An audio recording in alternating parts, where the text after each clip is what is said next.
안녕하세요. 매주 목요일 아침마다 만나는 목요 라디오 방송입니다.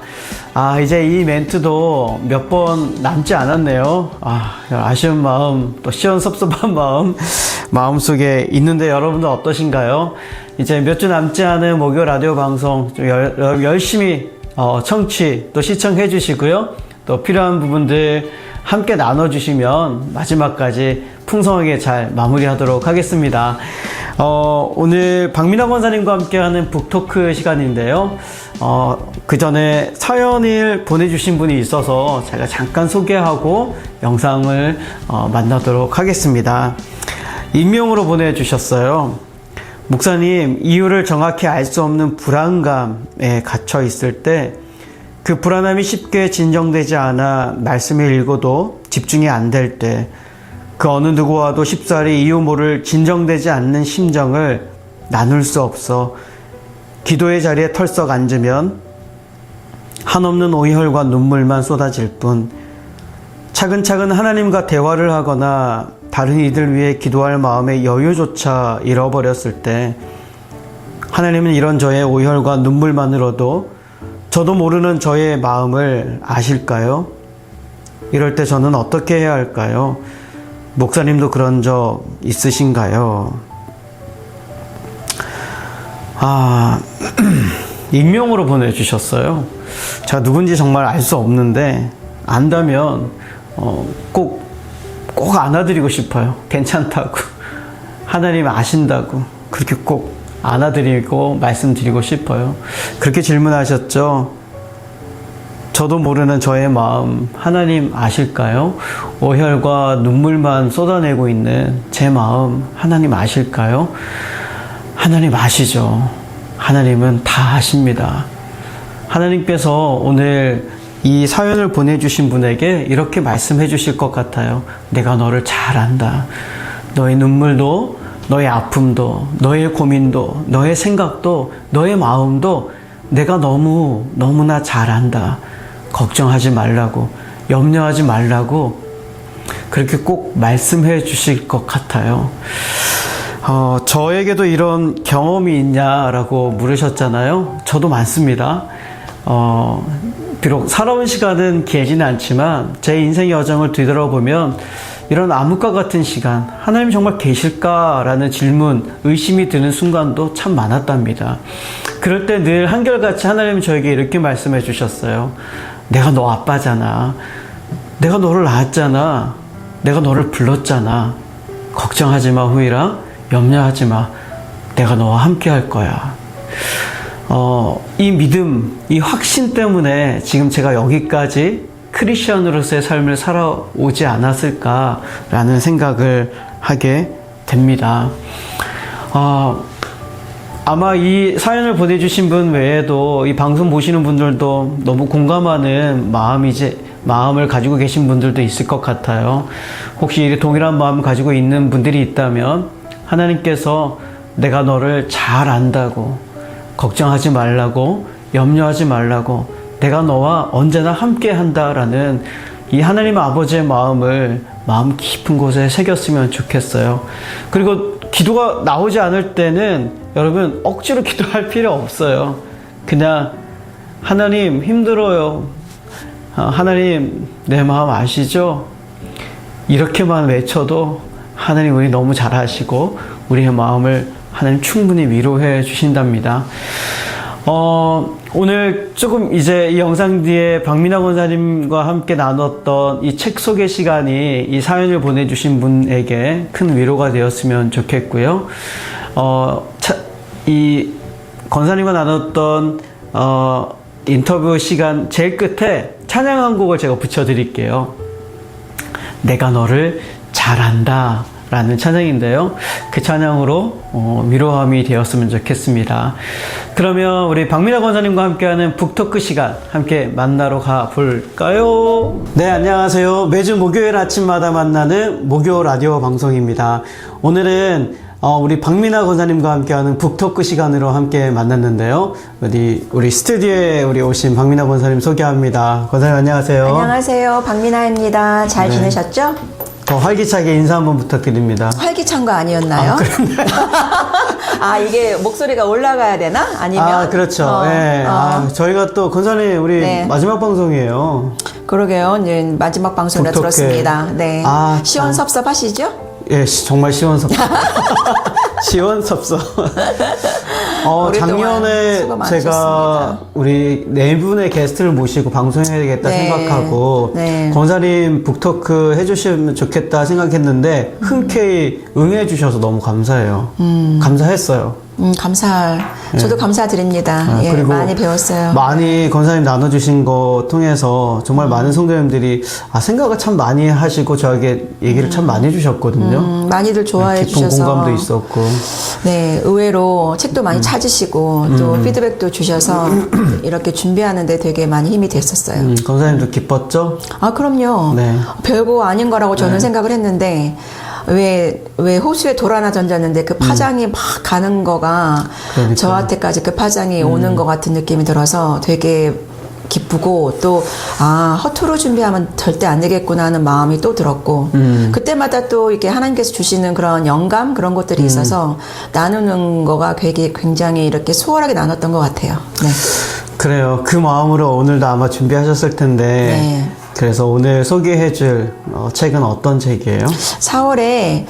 이제 이게 마지막 5월이 마지막이 될 거라는 생각을 하고 또 곰곰이 생각을 해봤어요. 어떤 책을 마지막으로 이제 소개를 해드리면 더 의미가 있을까.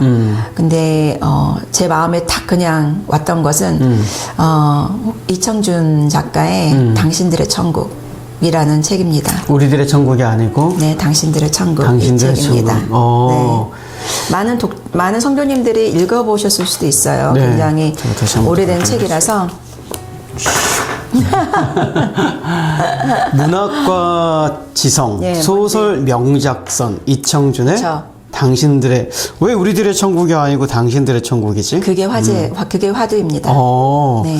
그래요. 한번 소개를 네. 부탁드려요, 권사님. 이청준 작가에 대해서 좀 아시나요? 잘 몰라요. 나이가 어리셔서 그러시는 거예요. 그런가? 여러분들은 아시나요? 목사님 몇 년도에 태어나셨죠? 저 83년도. 그래서 이분은 이게 책이 나온 게 1976년도에 나온 책이라서. 오. 네. 그때 당시에 이 작가님 굉장히 유명하신. 그럼요. 그리고 어떤 분들은 이 책이 왜 노벨문학상이 아니었을까 하는 정도로 그런 이야기까지. 예, 깊이가 있는 그런 책이었고 제가 학교 다닐 때도 이 책이 엄청 화제였었어요. 난장이가 써 올린 공부부터 시작해가지고 저희 네. 때는 이 투쟁 세대잖아요. 그렇죠. 네. 그래서 당신들의 천국이라는 책이 나왔을 때도 굉장히 북토크를 통해서 굉장히 많이 접했었고 또 화제가 굉장히 많이 돼서 저도 그때 읽었던 책이고 오래전에 읽었던 책인데 이제 딱 떠오르는 것이 이 책이 있었구나. 그러고 이제 얘기를 풀어가다 보면은 왜 이 책이 그렇게 민중들의 마음을 후벼 팠나 그런 것들을 아마 느낄 수 있겠고 또 그때 제가 고향이 전주잖아요. 네. 그렇죠. 그래서 이 책이 이청준 작가가 또 전남 고흥 쪽에서 나오시는 분이라 굉장히 또 이렇게 저한테는 파급력이 더 있었고 그 차로 유명한 보성 가보셨어요? 녹차. 사진으로만 봤어요. 거기를 나중에 한번 가보시면 네. 보성 차밭도 너무 유명한데 그것과 함께 둘러봐야 될 곳이 조정래 문학관이 있어요. 조정래 아시죠? 네. 태백산맥 쓰신. 네. 이게 양쪽에 그 굵은 오른쪽 왼쪽을 말하자면 한쪽은 이청준, 한쪽은 조정래. 이렇게 한 분은 돌아가셨고 한 분은 살아계시고. 그러니까 이렇게 비교를 해보면 한국 문학사 중에서도 굉장히 큰 자리를 차지하고 있는 어른들이시죠. 어른 작가들이시죠. 권사님은 어린 시절에 문학 소녀였어요? 책을 많이 읽었어요. 이제 제가 이제 장녀로 태어났기 때문에 네. 아빠의 그 큰 기대 때문에 저희 집에는 책이 넘쳐났었죠. 저를 읽히기 위해서. 그랬구나. 예, 그래서 뭐 소공녀, 소공자, 이 문학 세계 전집부터 한국 참 이해도 할 수 없는 황순원부터 시작해가지고 왜 그런 책들이 왜 전집으로 나오니까 그때만 해도 그래서 그런 책들을 그냥 의도치 않게 많이 읽게 되면서 책이 주는 그런 것들이 저 지금까지 영향이 있는 것 같아요. 예. 많이 읽었어요. 그렇구나. 그래요. 그러면 이청준 작가의 당신들의 천국이라는 책이 왜 권사님의 마음을 후배 팠고 또 우리들에게 왜 필요한지 좀 소개 좀 해주세요. 그럴까요? 네. 이 책이 이제 이청준 작가가 1976년에 이제 그 문학과 지성사를 통해서 출판사를 통해서 당신들의 천국이 나왔는데 네. 이거가 소설이에요. 그러니까 어떤 수필이 아니고 소설집인데 소설을 저도 잘 안 읽어요. 솔직히 말하면 소설은 조금 제가 읽는 그런 범주에서 약간 벗어나고 좋은 소설만 제가 이렇게 추려 읽는 그런 편이거든요. 근데 당신들의 천국은 이게 굉장히 두꺼워요. 생각보다 그러게요. 500페이지가 넘는 그런 책인데 이 책 안에가 메시지가 굉장히 많아요. 당신들의 천국이라는 제목에서부터 보듯이 왜 우리들의 천국이 아니고 왜 꼭 남 얘기하듯 당신들의 그러게요. 천국이라고 예. 이렇게 했을까?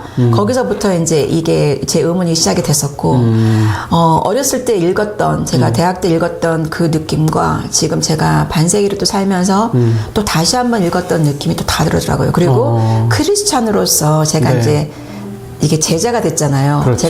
제가 처음 읽었을 때는 제자가 아니었었어요. 예수님은 당신이었지, 나의 하나님이 아니었거든요. 근데 이제 지금은 나의 하나님인데, 그 나의 하나님이라는 내 마음을 가지고 당신들의 천국을 읽으니까 이게 또 다른 굉장히 큰 다른 느낌이 왔었어요. 이 책은 기독교 서적은 아니죠? 아니에요. 아닌데? 그런데 여기에 많이 나와요.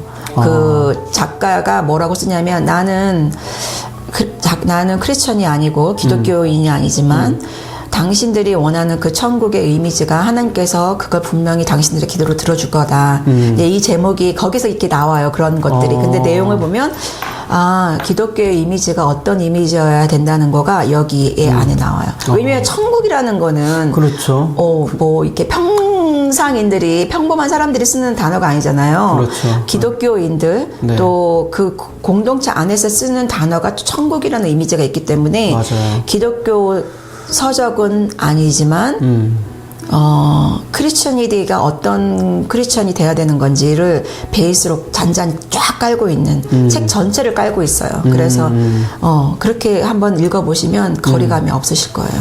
그렇구나. 그래요. 그럼 본격적으로 뭐 중요한 부분들 좀 소개 좀 해주시고 그래요. 의미도 그럴까요? 전달해 주시면 좋겠어요. 목사님은 한국에서 네. 얼마까지 사신 거예요?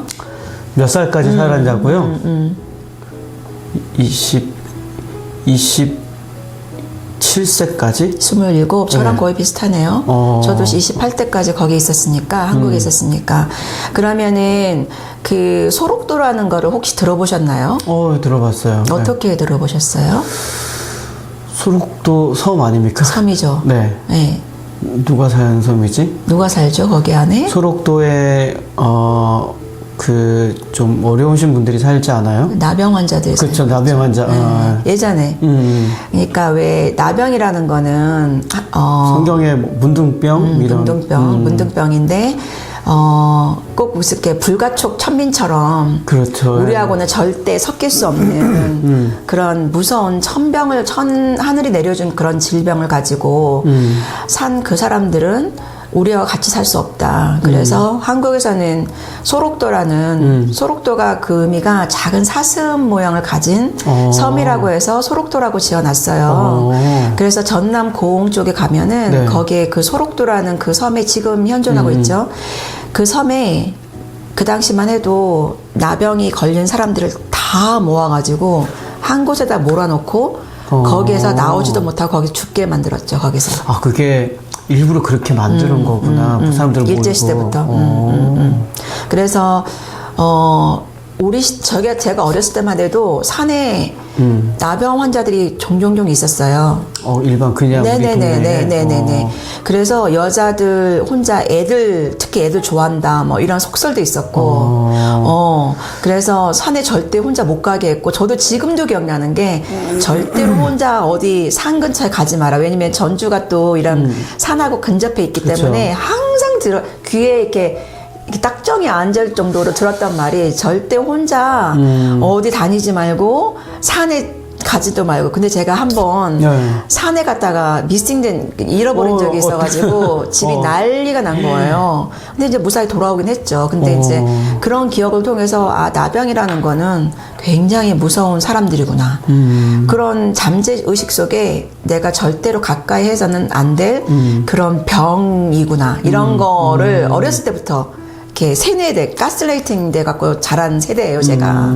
근데 이제 이 소설에 나오는 그 주 무대가 소록도예요. 그렇구나. 소록도인데 이 섬에 이제 그렇죠. 강제로 자기의 의지와 상관없이 어떤 병을 가졌다고 해서 사회와 격리돼 가지고 그 섬으로 쫓겨나서 그 섬에서 죽기까지 아무도 그 사람들을 관리하지 않고 그냥 죽게 놔두는 그런 것들이 만약에 내 입장이라고 하면 이거는 인간의 존엄성 말살이고 그렇죠. 그렇죠. 이거는 국가에서 해줘야 되는 건데 국가는 거기까지인 거예요. 거기까지 딱 격리시켜 놓고 절대로 섬 밖으로 나오지 마. 거기까지인 거예요. 근데 이제 여기에 있는 주인공이 실제 모티브를 삼았는데 네.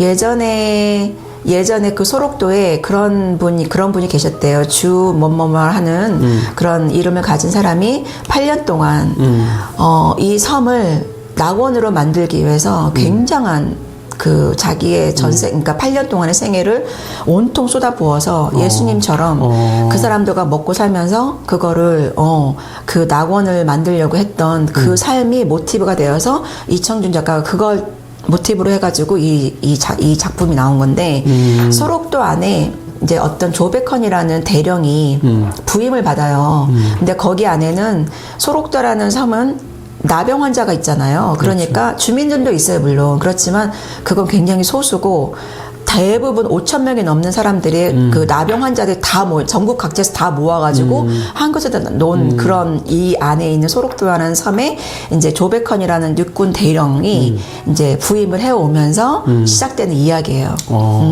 그런데 이게 한 1, 2, 2부, 3부로 이렇게 나눠지는 이렇게 시점이 있는데 그게 어떤 거냐면 조베컨 대령이 와보니까 너무 척박한 거예요. 그래서 이 섬을 낙원으로 천국으로 만들어야겠다.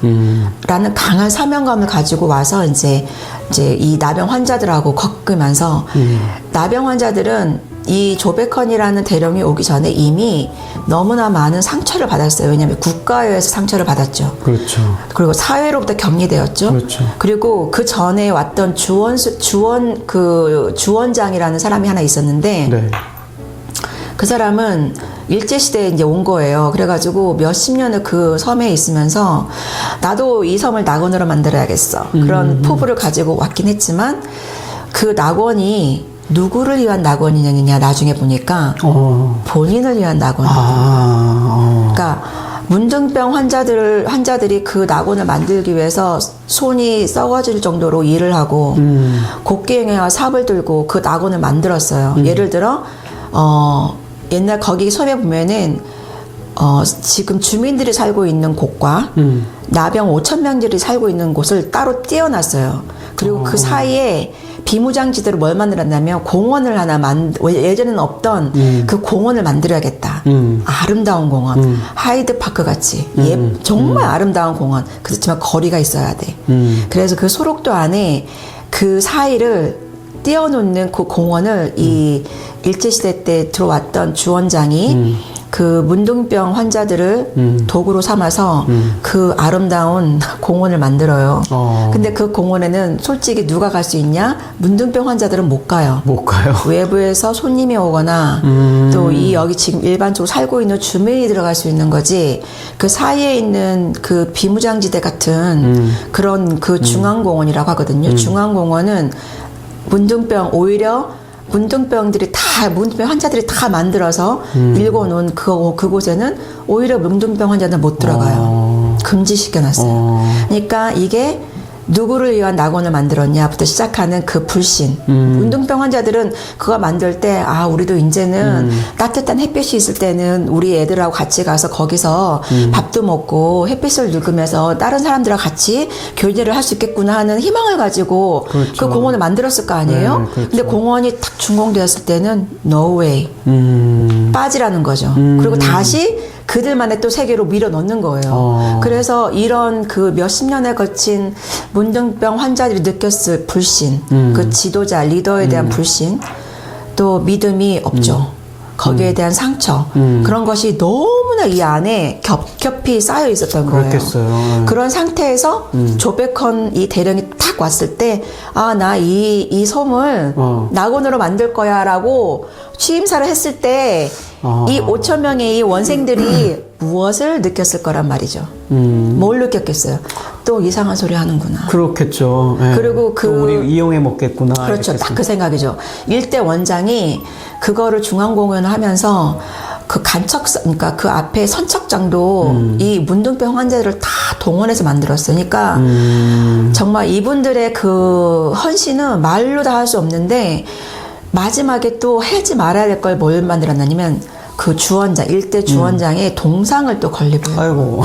자기 동상을 그 사람들이 돌을 또 화강암을 갔다가 또 다 깎아가지고 동상을 만든 그 동상 이렇게 건립하는 그 동상 그 세러머니 할 때 이 사람이 죽어요. 누구한테? 누구한테요? 나병 환자들. 왜냐면 원성에 쌓였다가 그 분노가 그 자리에서 폭발이 돼가지고 그 주원장이 죽고 그다음에 이제 이대로 이제 조백헌 대령이 이제 온 그 시점인 거예요. 이게 백그라운드. 그러니까 조백헌 대령이 그 취임사를 했을 때 나는 여기에서 여러분들을 위한 천국을 만들어 주겠습니다라고 했을 때 이 사람들이 들었겠냐고요. 안 들리죠. 안 들리죠. 왜냐면 이미 십몇 년 동안 그거 다 겪은 사람들인데 그러니까요. 낙원? 너 나가죠. 우리는 낙원 필요 없어. 너희 봐봐. 중앙공원 하나조차도 우린 들어갈 수 없는데 네가 뭘 하겠어. 근데 이제 조백헌 대령이 나중에 이 정치인들의 천국에서 나오는 그 과정을 쭉 보면은 설득을 시키려고 어떤 작업을 하냐면 나는 일대랑 달라. 나는 너희들이랑 함께 할 수 있어. 그리고 절대로 나만의 동상을 만들지 않아. 라는 거를 몸소 펼쳐주는 게 뭐냐면, 한 번도 꿈꾸지 않았던 그 나병 환자들을 축구를 시켜요. 그러니까 5천 명이 있으면 공을 다 던져줘. 그리고 너희들이 축구를 한번 해봐. 그래서 축구를 왜 해? 그랬더니 우리가 축구를 열심히 해서 우리는 고흥 대표로 고흥군에 있는 군 축구 대회가 있을 거 아니에요. 각 그 마을마다 하는 우리 대표로 나갈 수가 있을 것 같아. 그러니까 사람들이 그게 말이 되냐. 우리는 불가촉 천민인데 우리가 어떻게 정상인들의 그 육지로 나가가지고 우리가 축구를 해. 그러니까 그렇죠. 일단 너희는 축구를 해봐. 그리고 축구공을 다 해가지고 던져줘요. 그리고 축구를 막 한단 말이에요. 그래서 이제 그 사람들 5천 명에서 축구 정예부를 딱 뽑아. 그래가지고 어쨌든 이 조백헌은 그 고흥군에 있는 그 축구 대회에 어플리케이션을 내요. 그래 나가게 돼요. 근데 처음으로 이제 육지 밖을 나가는 거예요, 이 사람들은. 근데 이게 말이 안 되는 게, 결국은 1등을 해요.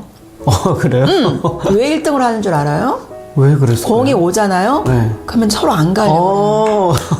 공을 딱 찼어. 그러면 와서 막 달려들고 선수들끼리 부딪혀서, 몸으로 부딪혀서, 내가 뽑아가지고, 내가 막 발로 차면서 이렇게 상대방에다 공을 탁 넣어야 되는데, 공이 오면 안 받고 선수가 오면 피하고 이러니까 어쩔 수 없이 말이 안 되는 게임으로 해서 이 문둥병의 이 단원들이 이기게 돼요. 팀들이 이기게 되죠. 그래서 깃발을 들고 오죠. 야. 그렇지만 그런 사건들을 통해서 이 사람들의 조백헌 원장은 뭘 원했냐면 자신감. 너희도 무태 나갈 수 있고 너희도 이게 나갈 수 있고 자신감을 불어넣어 주려고 이걸 했던 거예요. 그래서 이제 그 자신감을 가지고 돌아왔잖아요. 그래서 이 사람이 뭘 하냐면 생각해 보니까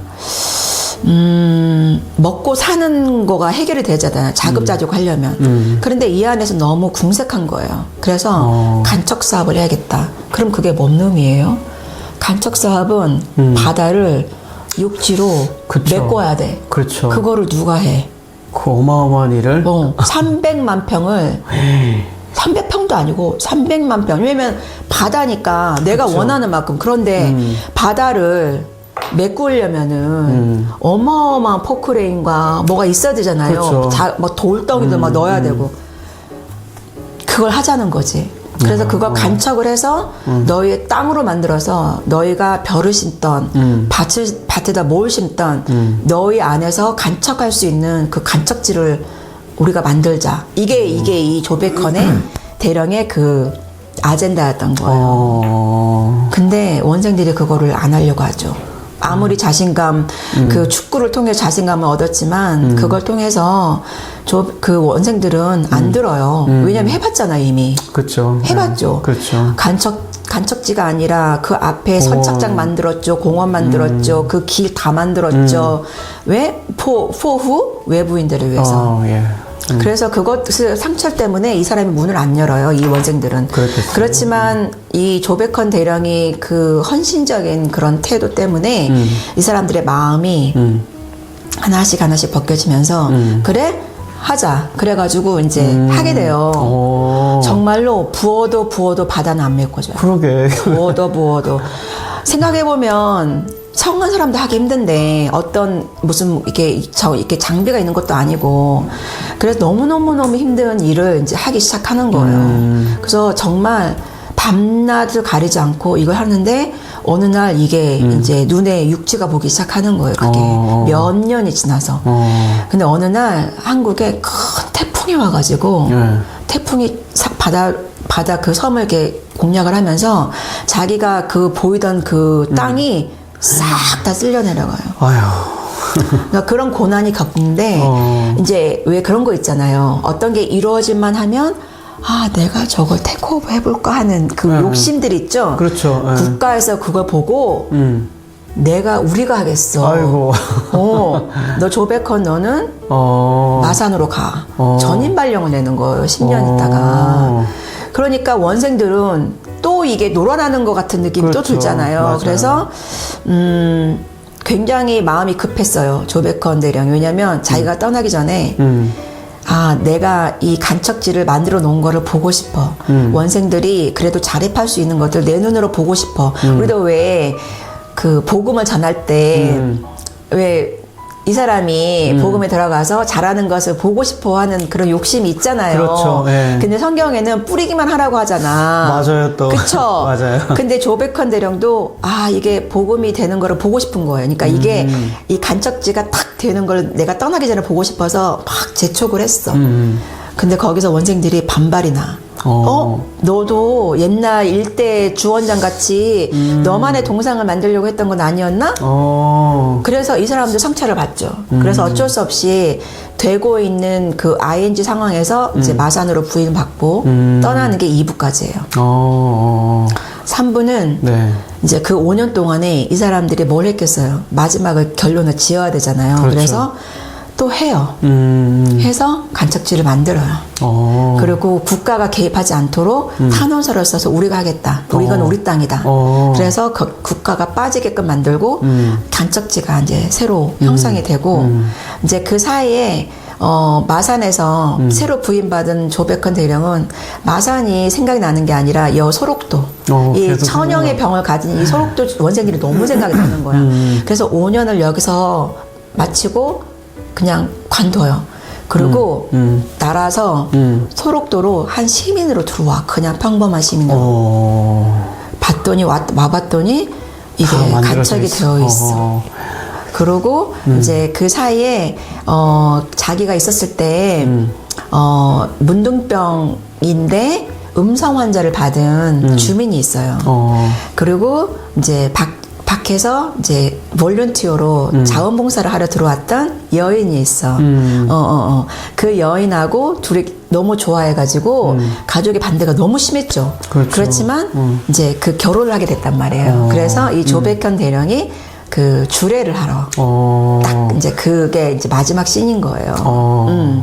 그래서 당신들의 천국으로 얼룩졌던 이 소록도의 섬이 마침내 우리들의 섬으로 우리들의 천국으로 변하는 그 과정이 그렇지만 완전히 바뀌진 않죠. 왜냐하면 사람들의 마음에 쌓인 그 감정이라는 것이 그 억울함 또 미움 또 불신 리더에 대한 그런 상처를 받은 것들은 말끔하게 지워지진 않지만 그래도 그럼에도 불구하고 당신들의 천국이 대신 소록도라는 섬에 우리들의 천국이 자리 잡은 그 곳에 나도 함께 할 수 있어서 참 기쁘다라는 그런 주례를 가지고 이제 그 잔치가 열리는 그 장면으로 이제 마지막에 이렇게 끝나게 되는 1부, 2부, 3부가 돼요.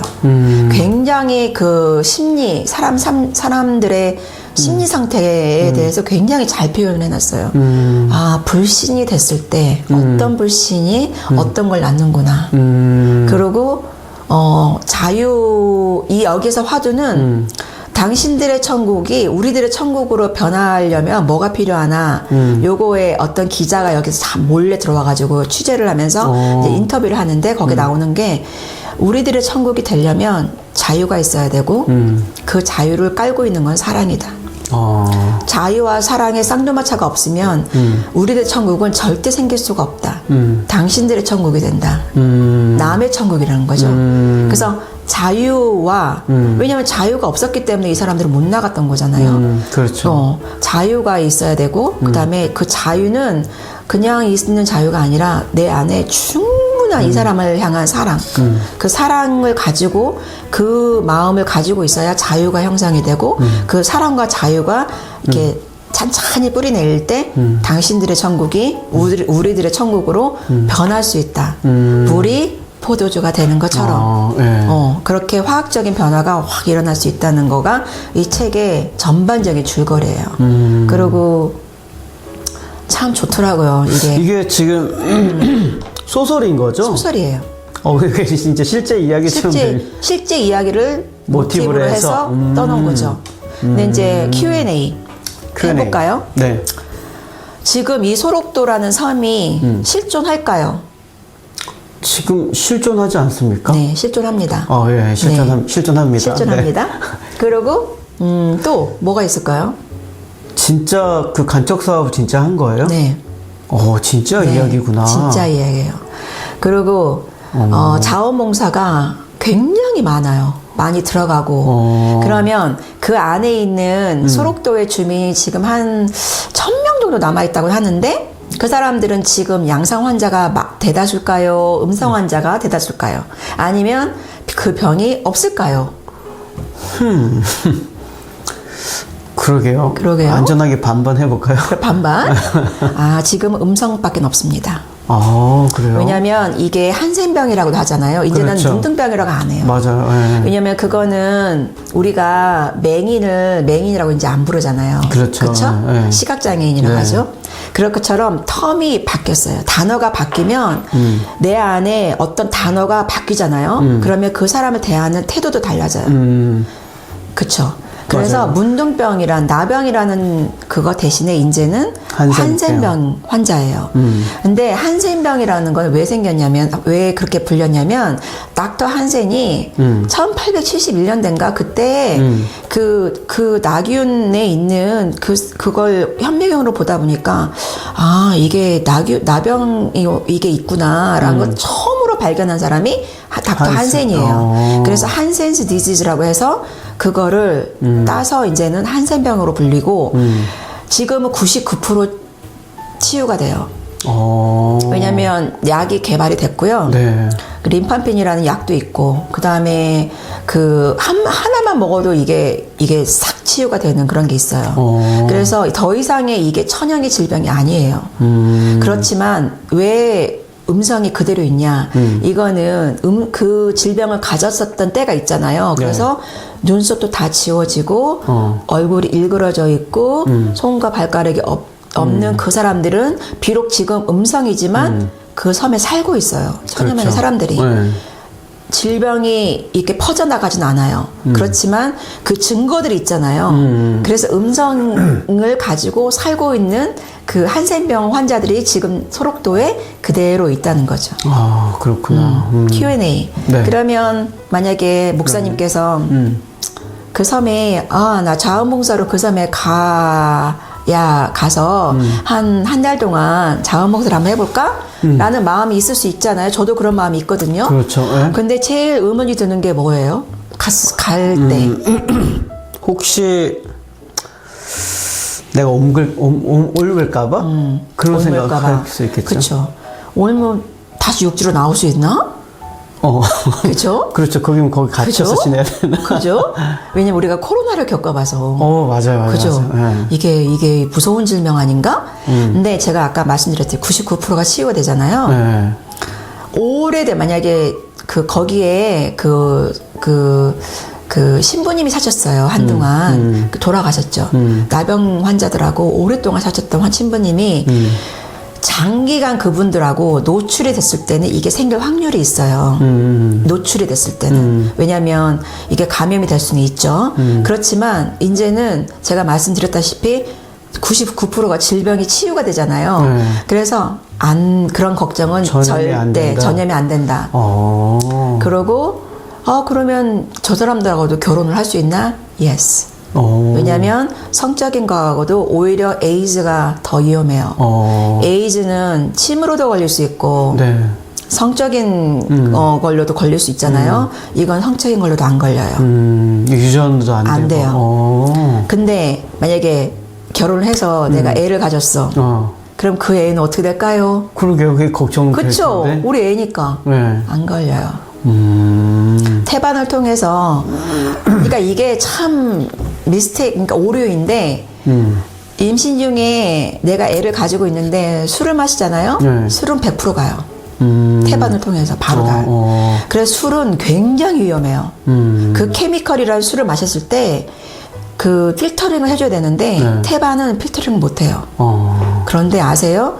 나병을 가진 그 음성 환자는 음성 환자와 정상적인 사람이 결합했을 때는 이거가 안 들어가요. 태반으로. 와, 신기하네요.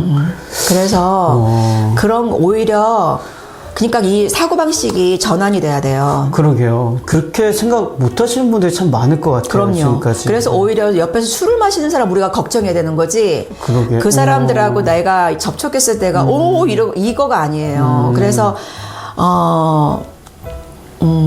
그런 사고방식의 전환이 굉장히 필요하다. 그리고 저도 이제 한 몇 년, 한 7, 8년 있으면 저도 이제 은퇴를 하게 되는데. 벌써요? 그렇죠. 어디 가서 자원봉사를 할까라고 하나님께서 어디로 보내실까. 왜냐하면 저의 전반기는 하나님께서 미국에서 저를 살게끔 해주셨고 그렇죠. 의도치 않게 전혀 생각도 해본 적이 없는데 그러면은 저의 마지막에 그 나머지 3부는 어디로 보내셔서 어디로 쓰임을 받을 수 있을까라는 생각했을 때 이것도 생각을 안 해본 건 아니에요. 네. 소록도. 왜냐면 가깝잖아요. 저희는 전라북도고 저희는 전라남도인데 손을 닿으면 갈 수 있는 거리인데 그쵸. 멀지 않아요. 그래서 너무 많이 떠올랐어요.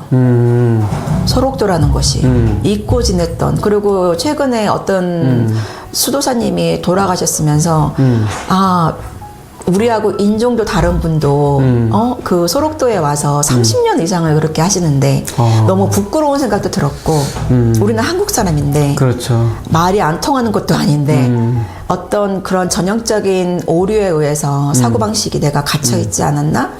그런 생각을 하면서 또 좁게는 우리 교회도 너의 천국이 아니라 우리들의 천국이 이 안에서 만들어져야 될 때가 되지 않았나? 6월 1일 생일을 맞이해서 우리들의 천국이 세워졌으면 좋겠다. 그런 간절한 바람이 있으면서 기도를 하는 중에 이 책이 정말 정광석화처럼 탁 떠올랐어요. 그리고 이상하게 네. 소록도를 이렇게 생각을 하다 보니까 네. 시를 읽어도 소록도 뭘 봐도 제가 너무 좋아하는 수필도 소록도에서 나오고 이게 참 이상한 거예요. 왜냐하면 이게 연결이 안 돼야 되는데 제가 그 책을 남모르는 처음 탁 이 사람이 이 책을 처음 또 나왔네 그리고 신간을 탁 펼쳤는데 소록도에 관해서 나와요. 이거는 하라는 거죠.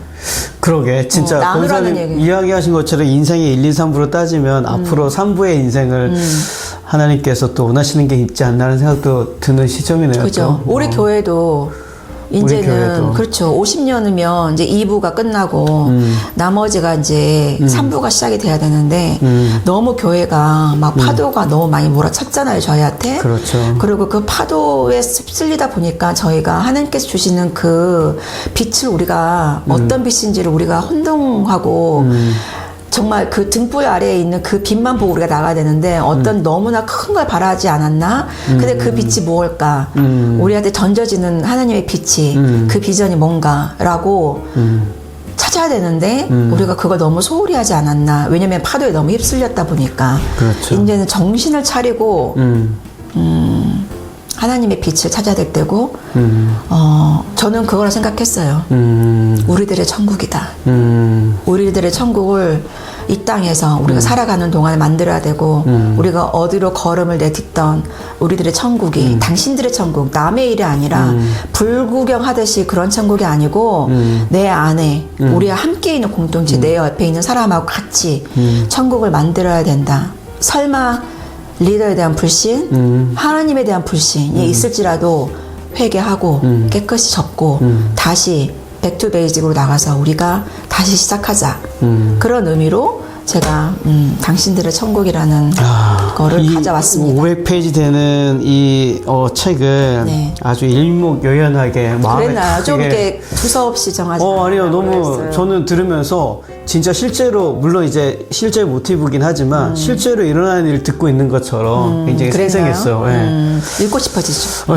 한번 500페이지 좀 길긴 하지만 한번 거기에 그 335페이지에 보면은 네. 장로님, 여기 장로님도 나와요. 그 섬에. 교회가 있었던 거예요? 있죠. 당연히 있죠. 있겠죠. 장로님도 있어야겠죠. 당연히 있죠. 불교도 있고 다 있어요. 있으니까 거기에 이제 장로님도 굉장히 중요한 사람으로 나오는데 네. 거기서 이렇게 대화를 하는 중에 뭐가 나오냐면은 그건 이 섬에서야말로 자유라는 것보다 더욱더 귀중한 다른 무엇으로 행함이 있어야 하기 때문인 게야.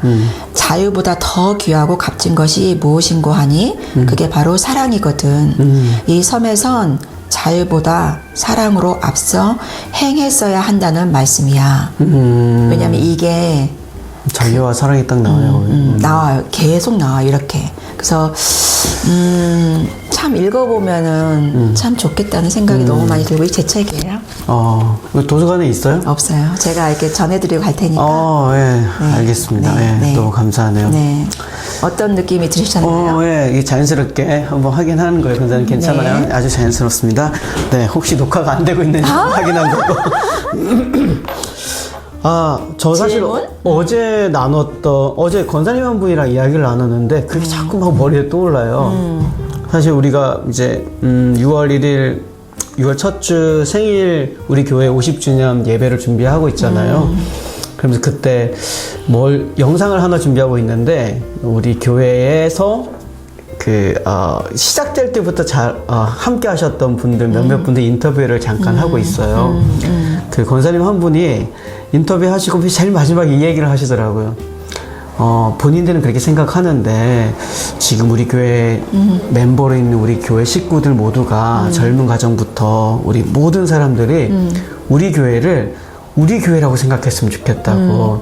남의 교회가 아니라 우리들이 있는, 우리가 갖고 가야 될 우리 가정이고 내 교회라고 생각하면 참 좋겠다라는 마지막 소망을 또 이야기해 주시더라고요. 우리 교회. 네, 이 책을 이야기를 들으면서 그 생각이 참 많이 나네요. 우리 교회. 우리들의 천국이. 네. 남의 교회가 아니고 그쵸. 우리들만의 교회, 또 하나님께서 기뻐하시는 우리에게 맡겨주신 교회를 어떻게 갖고 오는 게 정말 아름다운 일일까, 우리의 사명일까라는 그쵸. 생각을 또 생각나게 하네요. 참 이렇게 마음에 이렇게 여러 가지 용이 생각들이 있죠. 많이 드네요. 예. 네. 참. 그래요, 권사님. 귀한 책 소개해 주셔서 감사하고요. 아마 이 방송 보시고 들으시는 분들 또 우리 교회 생각하면 참 여러 가지 생각들을 많이 하는 시간일 것 같은데요.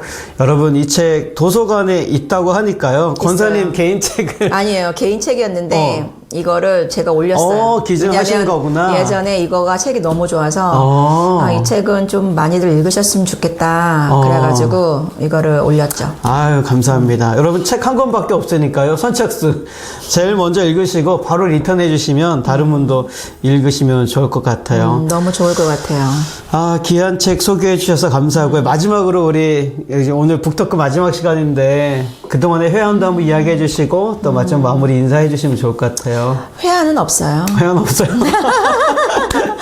너무 부족한 게 많았고 이렇게 이제 일하다 보니까 이렇게 시간 내서 책을 읽기가 쉽지는 않지만 그래도 책을 가까이 하려고 노력을 했었거든요. 그래서 좀 진솔하게 나눠보려고는 했는데 좀 부족한 것이 그동안 있었으면 잊어주시고요.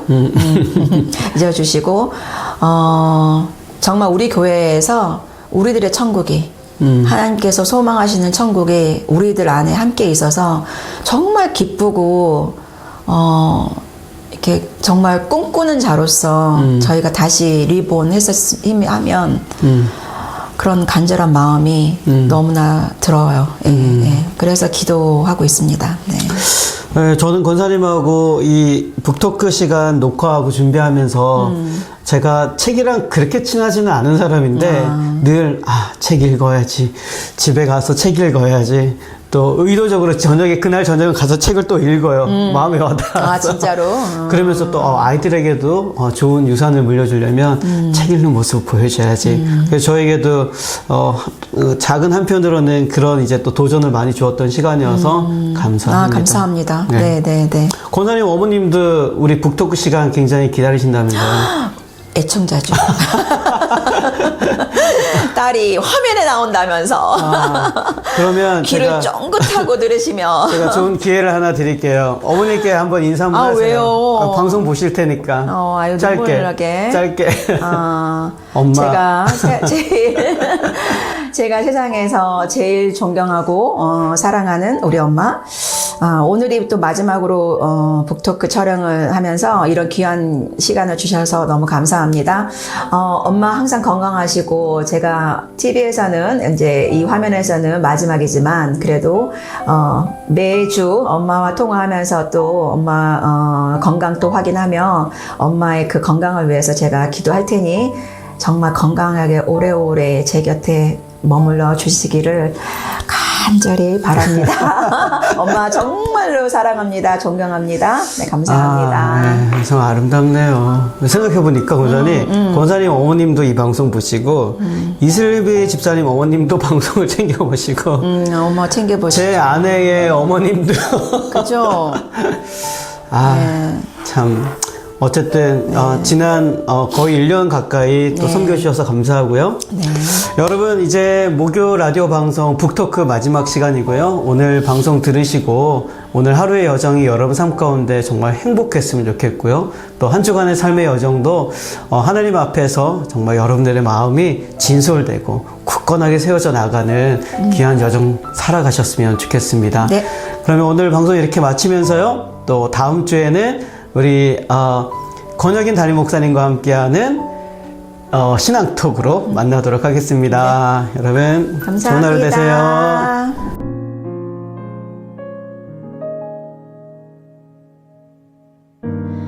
내가 주님 알기 전 주님 날 먼저 아시고 나 주님 사랑하기 전 주님 날 사랑하셨네.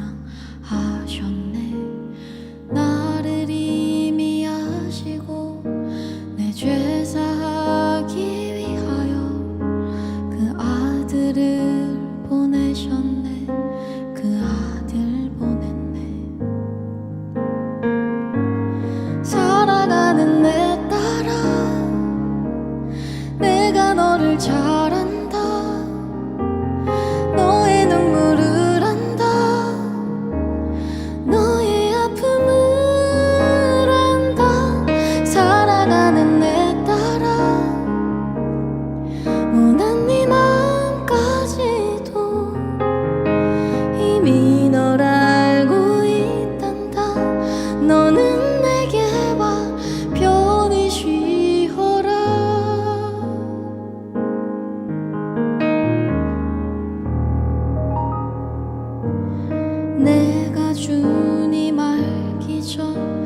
주님